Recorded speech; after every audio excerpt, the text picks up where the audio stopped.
안녕하십니까. 2024년 11월 21일 최병무의 팩트 시작하겠습니다. 어제 공수처 수사 2부에서요. 김영철 차장검사의 모해위증 교사, 공무상 비밀 누설, 직권남용 권리행사 방해 혐의에 대해서 혐의 없음 뭐 이런 처분을 내렸습니다. 이 사건이 뭐냐면 지난 5월이죠. 왜 뉴탐사라고 하는 유튜브가 있습니다. 뭐 강진구 기자 등이 하는, 여기서 이제 최순실 씨의 조카인 장시호 씨가 2020년 자기 지인과 나눈 녹취록, 이걸 공개했습니다. 이 녹취록에 보면 그 김영철 차장검사가 국정농단 특검에 파견돼 있을 때 장 씨에게 구형량을 알려주면서 회유하고 증언을 연습시켰다, 뭐 이런 걸 추정할 수 있는 대목들이 나옵니다. 거기에 뭐 오빠가 뭐 여기도 또 이런 것도 등장을 하고요. 당시에 장시호 씨는 국정농단상 2020년에 국정농단 사건 피의자이자 증인이죠. 그래서 그 최순실 씨, 요즘엔 개명해서 최소원 씨라고 하는데, 그 각종 비리, 그 다음에 삼성그룹 연루 의혹, 뭐 이런 것 등을 이제 청문회, 재판 이런 데에서 증언을 했죠. 최순실 씨의 뜻과는 좀 다른 증언을 했었습니다. 그래서 이제 그 삼성 재판 뭐 이런 데에 이제 장시호 씨를 회유할 필요성 뭐 이런 게 있었다 뭐 하는 것이 이제 뉴탐사 이런 쪽의 주장이고요. 그 다음에 김영철 차장검사는 2016년부터 2018년 사이에 국정농단의 특별검사로 파견이 됐었습니다. 검사로 파견이 된 거죠. 그러니까 여기서 알아서 이제 2020년 재판 과정에서 이러이러한 회유를 했고, 또 그걸 이제 김 차장검사의 회유가 있었다는 투에 그런 얘기를 장시호 씨가 2020년 지인과 통화를 하면서 얘기를 했었다. 오빠가 뭐 어쩌고 이런 얘기를 했었다. 이거거든요. 요게 핵심 내용입니다. 자, 그러니까 이걸 근거로 해서 이제 시민단체인 왜 사세행위라고 있죠. 사법정의 바로 세우기 시민행동 뭐 이런 게 있는데, 이걸 근거로 해서 김영철 검사를 공수처에 고발해서 수사가 시작된 겁니다. 그러니까 뭐 수사는 대략 금년 5월 한 뭐 하순 뭐 이때쯤부터 시작이 됐어요. 지금 뭐 몇 개월 안 됐죠. 근데 무혐의 처분이 됐습니다. 공수처에서 무혐의 처분을 한 이유는 우선 두 사람이 만났다고 하는 그런 의혹이 제기된 게 2017년 12월 6일부터 11일 사이입니다. 만났다는 의혹이 제기된 게. 근데 이때는 장시호 씨는 구속수감 중이었거든요. 그러면 이제 왜 그걸 출정이라고 하죠. 외부로 나간 기록은 다 남습니다. 그 왜 이화영 뭐 회유 의혹에서도 출정 기록을 제출해라 뭐 이런 걸 민주당이 많이 요구하지 않았습니까? 구치소에서 밖으로 나갈 때는 반드시 몇 월 며칠 몇 시에 누가 어떻게 교도관 누구 다 기록에 남습니다. 면회 기록도 다 남죠. 근데 뭐 검사가 장시호 씨를 면회한 기록은 당연히 없고, 그 다음에 이 시점에 장시호 씨가 외부로 나간 기록이 없습니다. 그러면 뭐 만났다는 건 말이 안 되는 거죠. 원천적으로 성립하지가 않는 겁니다. 그 주장 자체가. 그리고 장 씨 본인도 6월에 이제 공수처에서 부르니까 나가서 이제 김영철 차장검사가 이재용 재판 관련해서 삼성 재판 관련해서 증언 연습을 시켰다 뭐 이런 비슷한 얘기가 있었거든요. 근데 그런 적이 없다. 그리고 본인도 또 언론 매체에는 아니 내가 지인한테 좀 이렇게 나의 존재감 같은 걸 과시하기 위해서 좀 허풍을 떨었는데 그게 이렇게 됐다. 이렇게 해명을 했거든요. 근데 장시호 씨의 해명이 진짜인지 거짓말인지는 모르지만 적어도 그게 거짓말이라고 할 만한 해명이 거짓말. 그러면 이제 녹취록이 사실이다. 이런 게 돼야 되거든요. 그걸 입증할 만한 아무런 객관적인 증거가 없습니다. 그러니까 공수처에서 한 5, 6개월 수사하다가 이건 도저히 기본적으로 성립이 안 된다. 장시호는 그때 깜빵에 있었는데 이런 거죠. 그 무혐의 처분했습니다. 자, 그러면 이제 여기서 우리가 알 수 있는 대목. 근데 그 민주당은 김영철 차장검사에 대해서 탄핵소추안을 발의했거든요. 지금 국회 법사위에서 심사 중입니다. 아직 뭐 표결에 들어가지는 않았습니다. 지난 7월에 탄핵소추안을 발의했거든요. 자, 우선 뉴탐사라는 친민주당 매체의 보도. 이건 장시호 씨가 지인하고 했던 도구, 이게 청담동 술자리 의혹 뭐 이런 거하고 비슷한 거 아닙니까? 그냥 사인 간에 엄청나게 뭐 이런저런 허풍 떨고 또는 뭐 과장하고 없는 말 좀 만들어내고 이런 녹음, 그게 청담동 술자리 의혹이죠. 그 첼리스트가 자기랑 동거 중인 남자친구한테 밤늦게 남자친구가 자꾸 안 들어온다고 뭐라고 하니까 둘러댔는데 그게 하필이면 윤석열, 한동훈 술자리를 둘러댄 그런 거죠.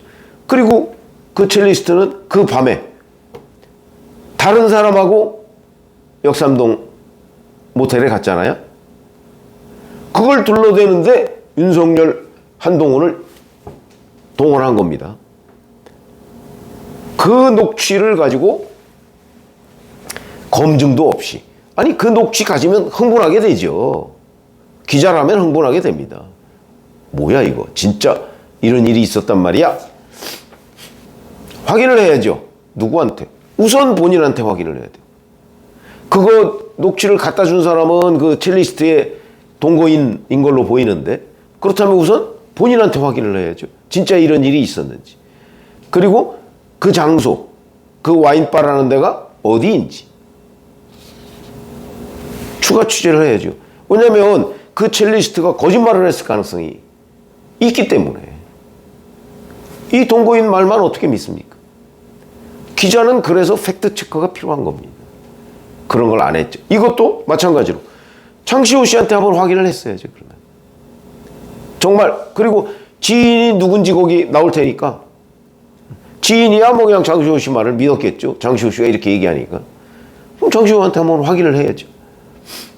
아마 확인했으면 그때 내가 뭐 이렇게 해서 이 진실을 털어놨을 가능성이 있어요.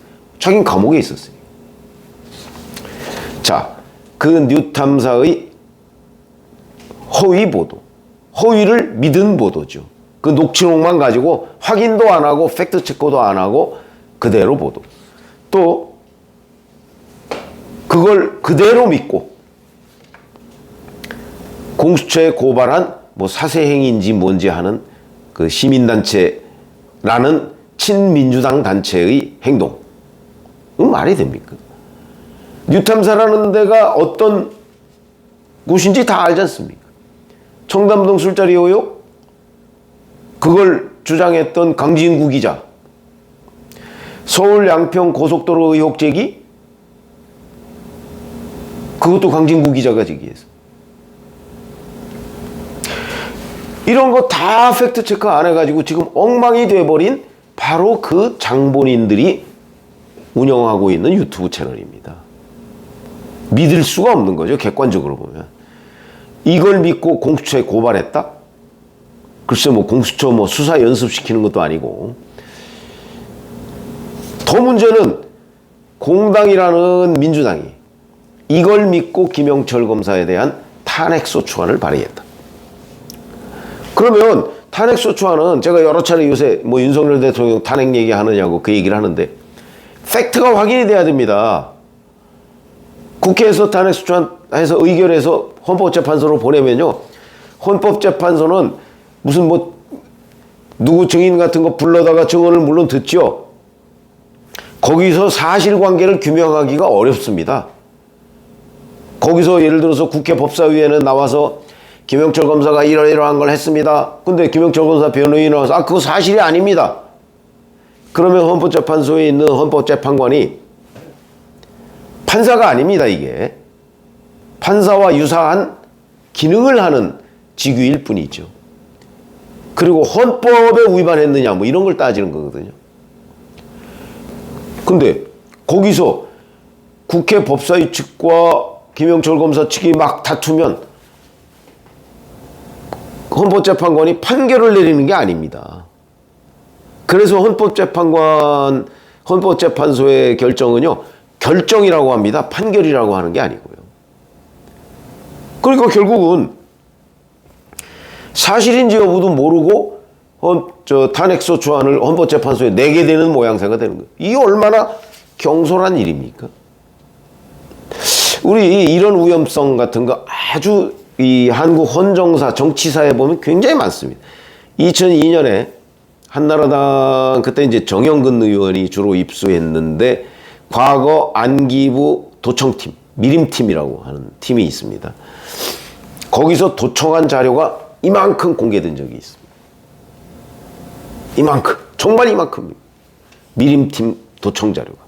도청이라는 거는 이게 누군가가 듣고 있을 거라는 걸 전혀 모르는 상태에서 통화하는 거죠. 거기에 그럼 진실이 있지 않느냐? 있을 수도 있고 없을 수도 있습니다. 왜? 사람이라는 게, 특히 정치권에 있는 사람이 없는 말을 만들기도 하고 자기 자랑하듯이, 아니면 과장하기도 하고, 아니면 사실대로 얘기하기도 합니다. 그래서 제가 그 도청자료 이만큼 한 걸 대부분 다 봤는데 사실대로 얘기하는 경우도 꽤 있죠. 근데 그게 절반이 안 됩니다. 나머지는요, 대부분 다 사실이 아닌 얘기를 하거나 과장되게 얘기합니다. 자기중심적으로 얘기하는 거예요. 자기가 보고 들은 걸 얘기합니다. 그럼 객관적으로 보면 그 사실이 아닙니다. 지금 뉴탐사라는 데가 보도했던 몇 가지의 사례들이 다 그건데, 그걸 더군다나 뉴탐사는 거기다 자기의 정치적 편향성까지 지금 가지고 있는 데 아닌가요? 그걸 믿고 검사를 탄핵했다. 탄핵한다. 지금 뭐 법사위가 아직 심사 중이니까. 그랬는데 그 원본 자체가 허위였다. 이런 얘기가 되는 거예요. 이 얼마나 황당한. 뉴탐사, 사세행, 그 다음에 민주당, 저는 유령 공동체다. 뉴스 유령 공동체. 제가 이렇게 명명을 합니다. 이거 유령을 쫓는 거 아니고 뭐겠습니까? 사실이 아닌 걸 가지고 지금 유튜브 매체, 뭐 무슨 시민단체라는 곳, 공당 다 휘둘린 거 아닙니까? 이런 황당한 유령 공동체에서 먼저 빠져나오는 쪽이 국민들의 응원을 받을 것이다. 저는 이렇게 말씀을 드립니다. 고맙습니다.